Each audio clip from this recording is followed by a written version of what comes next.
Epizodi i 13, sezoni 6, podcasti Flasim,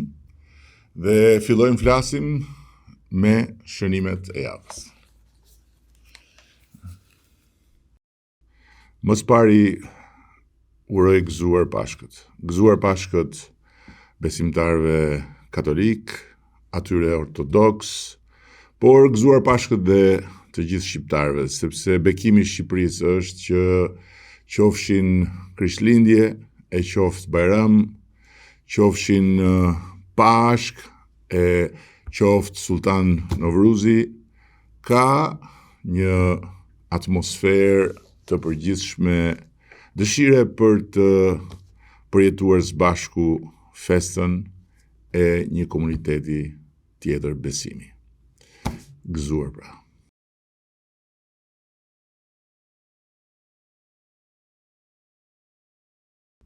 Jemi përfshirë në një proces, në një fushat brendshme në Partinë Socialiste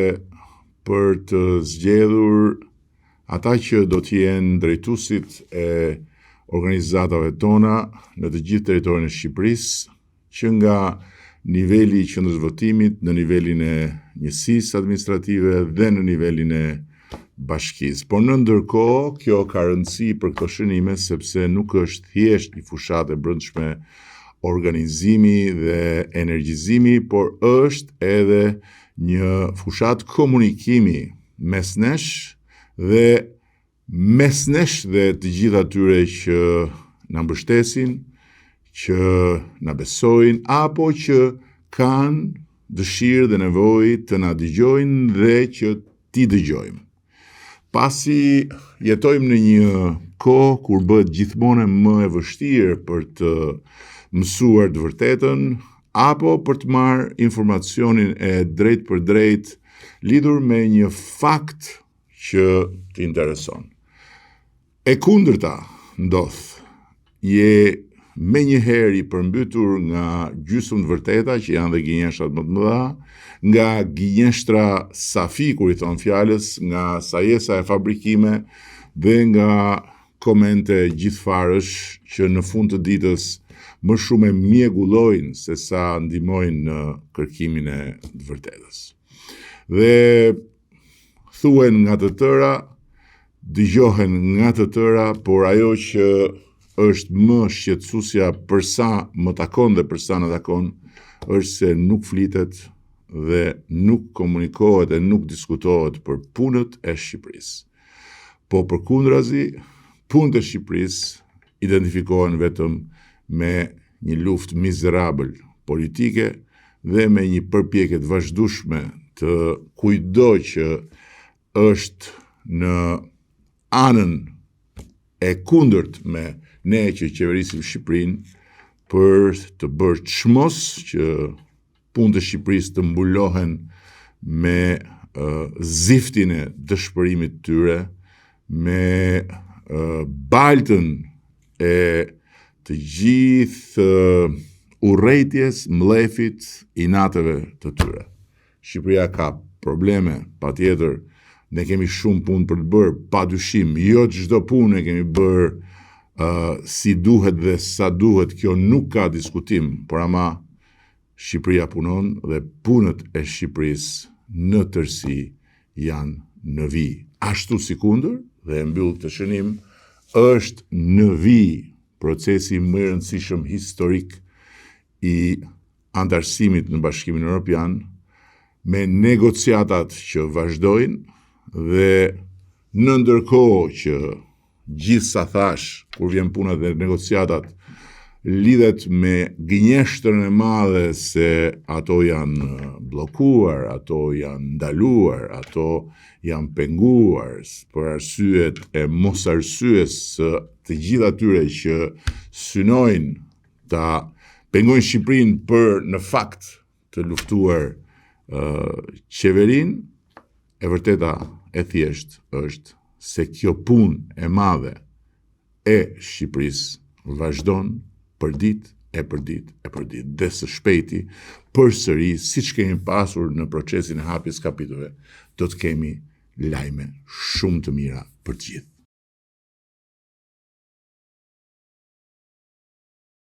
Kjo javë ka qenë java e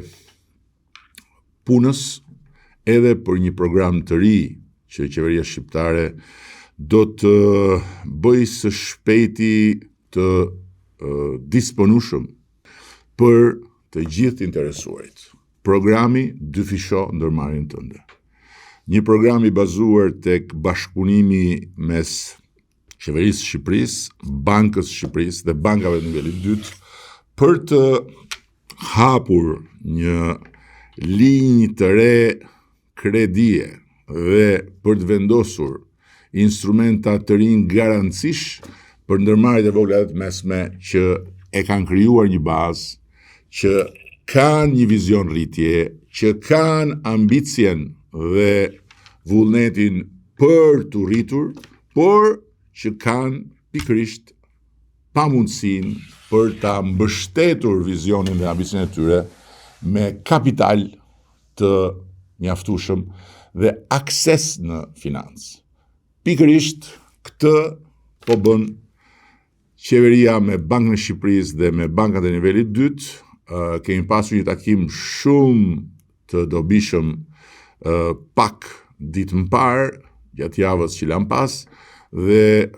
kemi dakordsuar që brenda një muaj, pra në fillim të muajit maj, do të bëjmë edhe shpalljen e programit me firmosjen ceremoniale të gjitha marrëveshjeve të nevojshme për t'i vënë në dispozicion të gjithë atyre që duan të rriten një garanci dhe një financë që të çojë në dyfishimin e ndërmarrjes së tyre. Këtë javë kemi miratuar dhe aktin e premtuar normativ për uljen e akcizës së naftës në momentin kur nafta si pasojë e impaktit të luftës mbi tregjet ndërkombëtare të kalojë limitin e 220 lekëve. Pra, ulja e akcizës me 20% është një masë që hyn në fuqi me njëherë kur çmimi i naftës kalon 220 lekë për litër dhe ai benzinës 200 lekë për litër. Këto pragje janë paracaktuar për të garantuar një ndërhyrje të drejtë dhe të balancuar në raport me zhvillimet e tregut, të cilat janë zhvillime që ne nuk i kemi në dorë, nuk jemi shkaktar të tyre dhe nuk kemi as fuqinë që t'i ndalojmë, përveç se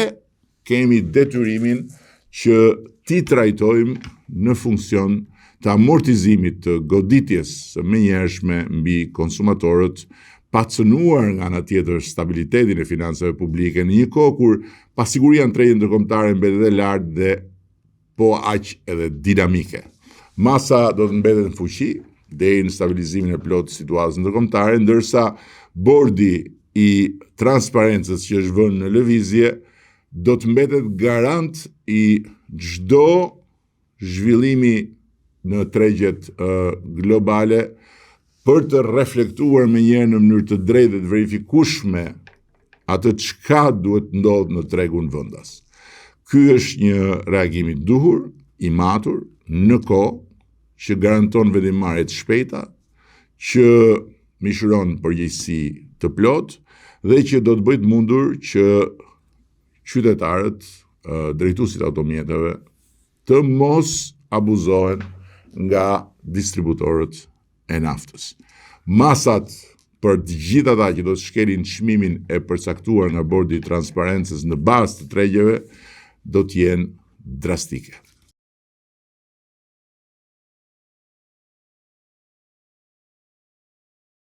Këtë javë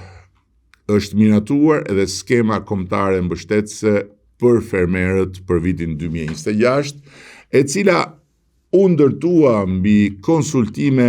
intensive të drejtë për drejta në të gjitha qarqet me fermerët dhe është orientuar prej tyre. Për këtë arsye skema rrit ndjeshëm mbështetjen për fermerët jo thjesht në aspektin e volumit financiar, por edhe në aspektin e lehtësimit kushteve për ta përfituar atë që çdo fermeri i takon nga skema dhe njëkohësisht duke financuar në ato drejtime prioritare që garantojnë më shumë produktivitet dhe fuqizim më të mirë të zinxhirit vlerës. Për herë të parë, përfshihen në skemë forma mbështetje të cilat nuk kanë qenë të përdorura deri më sot, ndërsa një tjetër risi është nxitja e praktikave të qëndrueshme në bujqësi përmes mbështetjes së metodave biologjike dhe afrimit me standardet europiane. Një fokus i veçantë i skemës janë edhe fermerët e rinj, për cilët është parashikuar një fond i konsiderueshëm që mbështet investimet e tyre dhe nga ana tjetër skema në tërësi forcon prodhimin vendas, sepse ky është një synim parsorë, rrit konkurrueshmërinë duke krijuar më shumë mundësi dhe akses dhe sigurisht që inkurajon për afrimin me standardet europiane. Kjo javë është karakterizuar edhe nga një tjetër bilanc inkurajues, rritja e të ardhurave buxhetore në një nivel absolutisht historik. Një tregues i rëndësishëm i fazës ku ndodhet sot ekonomia shqiptare, një pasqyrë kuptim plot e fuqizimit të saj, në të kundërt të të gjithë atyre që predikojnë rritjen e korrupsionit dhe rritjen e abuzimit, ekonomia provon se rritet pikërisht sepse ulet korrupsioni dhe ulen abuzimet, sepse këto të dyja bashkë nuk shkojnë për ndryshe. Dhe të ardhurat që kanë arritur në nivele të reja janë pikërisht rezultat i një administrimi shumë më efikas, me shumë më pak pikërisht korrupsion dhe abuzim, një karakteristik e sëmundjes së rëndë të trashëguar nga e shkuara, të cilën e kemi luftuar dhe do të vazhdojmë ta luftojmë ditë për ditë. Sipas projeksioneve, në periudhën që kalojmë, pritet të mblidhen mbi 1 miliard euro të ardhura shtesë. Dhe jo nga rritja e taksave, sepse nuk kemi bërë rritje e taksave, por nga rritja e ekonomisë dhe patjetër dhe rritja e cilësisë së administrimit tatimor dhe doganor, rritja e cilësisë së kontrollit për sa i përket transaksioneve në nivelin e biznesit, mes biznesit dhe konsumatorit dhe biznesit me biznesin, dhe rritja e ndërgjegjësimit fiskal. Jemi në kushtet kur mund të ndajmë me ata që na kanë mbështetur dhe na kanë zgjedhur këtë moment të rëndësishëm, duke u thënë se vota e tyre vlen dhe vlerësohet çdo ditë, në çdo hap, në çdo sektor, dhe ky i rritjes së të ardhurave është një shembull shumë kuptimplot.